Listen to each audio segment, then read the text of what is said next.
What's going on, guys? This is Kobe with Sample Source, back with another video. If you don't know who I am already, I'm a platinum music producer. I produce for artists like Rod Wave, KKM Wife, and Lucci. But more so than that, I've been able to live off of my music full time for 4 years now. And I teach on this channel how you can do the exact same thing. And I've taught 6 producers how to make multiple thousands of dollars a month. And I've helped over 15 producers to scale from $0 to $1,000+ a month consistently. So before we even hop into the video, I made a free training that tells you exactly how I scale to $5,000 a month and how you can use the same principles and strategy that I use to do the exact same thing that I teach my students. If that sounds good, it's pinned in the comment or it's in the description as well. Make sure you go and take advantage and watch the free training. So in this video today, what I'm going to show you is the exact layout and framework that I use in my sales calls to sell beats to independent artists for $500, $700, and even $1,000. So if you're a little lost and you're wondering, well, aren't we music producers? Why are we selling beats with phone calls and video calls? The reason that I do that is because, just like you probably do, I started off with a YouTube channel, wasn't successful with it.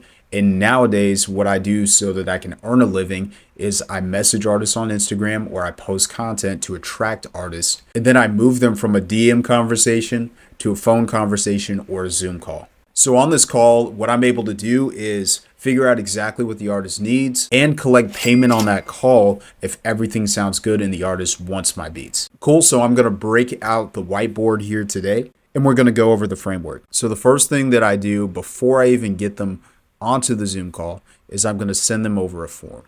So what this is to make sure that the artist has an existing budget to work with and that they're able to put some money down on the phone call if they want to work with you and everything sounds good. So we want to send a form to the artist so that they can fill out a couple questions and then we allow them to book a call. The way that I allow them to book a call with me is through Calendly. So make sure you go and get Calendly. It's completely for free.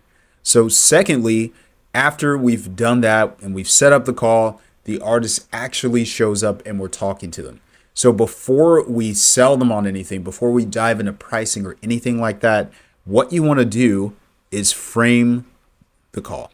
So what framing the call is essentially showing them an overview of what you're going to go over on that call so that they know what to expect and making sure that you can get them to commit to at least putting down a deposit if everything sounds good on the call, and getting them to give a micro commitment on that. Cool, so you want to frame the call and just let them know, hey, what I usually do on these calls is X, Y, and Z. Here's how the call is going to go, and at the end, here's what we usually do to move forward. So once you frame the call, you want to start asking discovery questions. So whenever you're doing discovery, the main things that you're trying to find is where the artist is struggling, what producers they've worked with, what kind of licenses they usually get, and also figure out exactly what their release schedule is, how many songs they want, so on and so forth. So once we've done a really detailed discovery, then we can start worrying about transitioning. So I'm just going to put trans right here. So you want to transition, and basically it's going to sound something like this. From what I'm hearing so far, from what you've said, it sounds like you're looking to release 3 singles. You've tried working with other producers, but you want to work with me because of X, Y, and Z. So with that being said, I feel like I can help you and this will be really beneficial to you. So if you want, we can talk over what that would look like. And if it sounds good, then we can go over the business side of things and handle that. Does that sound good? So that's an example of what a transition would look like. So once we've successfully transitioned, the next step is to go into the pitch. So when you're pitching, what you want to do is make sure that you're pitching something that is right fit for the artist, first of all, because they want to buy what they want to buy. They don't want to buy what we have to sell. So make sure you're offering something that's an exact fit for the artist. Second of all, don't include your pricing. This is a big no-no. If you are including your pricing in this portion of the call, you're setting yourself up for an objection down the road. So make sure they agree to the offer before they agree to the price. The last thing you want to do in your pitch is make sure that it sounds good. And what I mean by that is that if you don't package your words in a way where the value is perceived to be higher than the price tag, then there's no way to actually sell your offer. So make sure you're wording it in a way that sounds tasty to the artist and like something that they really want to do. So once we pitch, we want to get another micro commitment. We want to say, hey, does that sound good? Ask that question mark and make sure that you get them to say, yeah, that sounds good before you dive into the pricing. So number 6, we've actually pitched the product. Now we're going to actually drop the price and handle any objections. So this is the trickiest part of the call for most producers, because we basically wait for the artist to say, oh, I get paid on Friday, and then we jump off the call and wonder why we didn't get a sale. So this is why framing the call and sending that form beforehand are so important, because we want them to expect to pay something if everything sounds good on the call. So we frame the call so that they're honest with us. We don't really care if they give us a yes or a no. We just want to make sure that they give us a definitive answer, because if they really want to work with us, then it's just about pricing, then we can work something out with their budget.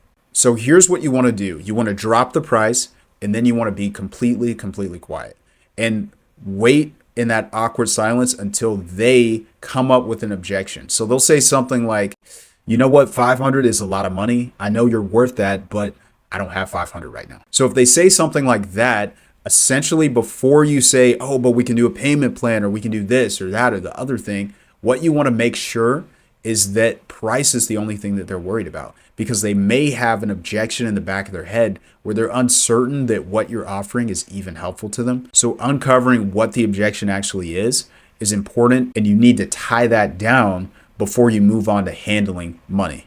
So say something like, all right, I definitely get that. It's expensive, but money aside, were you 100% ready to go? And you want to use definitive language, because when they say, yeah, I'm 100% ready to go, I just don't have 500, then you need to do a double tie down on top of that. So the second tie down you want to do is to say, okay, great. Well, what I'm hearing is if we can work something out with the money side, then we can move forward. So if you get a micro commitment and a yes to that, then you can see what their budget is and what they could even pay today, so that you could get them onto a payment plan or get some kind of deposit up front. So that's the exact format that I use in my Zoom calls. So first, you want to send over that form after you book the call to make sure that they're actually qualified before you get onto a phone call with them. Secondly, you want to frame the call, let them know what to expect, and say, hey, I don't care if you say yes or no. I just want to make sure we're honest at the end of the call so that we can see if we can actually do this or not. Next, you want to go into discovery and figure out as much information as you can within 20 minutes or so. Once you have enough information to have some leverage in the sale, you're going to move on to the transition, where you tell them that you understand exactly what they're said, you think that you can help them, and you have something that fits their needs exactly. Next is one of the most important parts, is the pitch, where you actually offer the artist something. So you want to make sure it's valuable enough to them so that they already are thinking a yes in their mind before they even hear the price. After you get that micro commitment that everything sounds good, you can move on down to dropping the price and handling any sales objections, and make sure that you collect payment before you actually send off any beats to the artist. I know we've all done this. I've sent off so many custom beats and beat leases without getting the money up front, and then the artist just goes ghost mode on us and steals our beats. So to avoid this happening, make sure you don't send the beats out until you collect some form of payment. Never send an agreement without getting some money up front as well. So that's the exact format and framework of my Zoom calls that's helped me to scale up to 5,000 a month and had over 11,000 in my best month. Try it out. There's definitely a lot of nuances to that will help you to be even more successful. So if this was helpful, make sure that you subscribe to the channel. I'll be dropping a lot more gems like this. And if you get nothing else out of this video, make sure you go and watch the free training. The link is in the description or the pinned comment.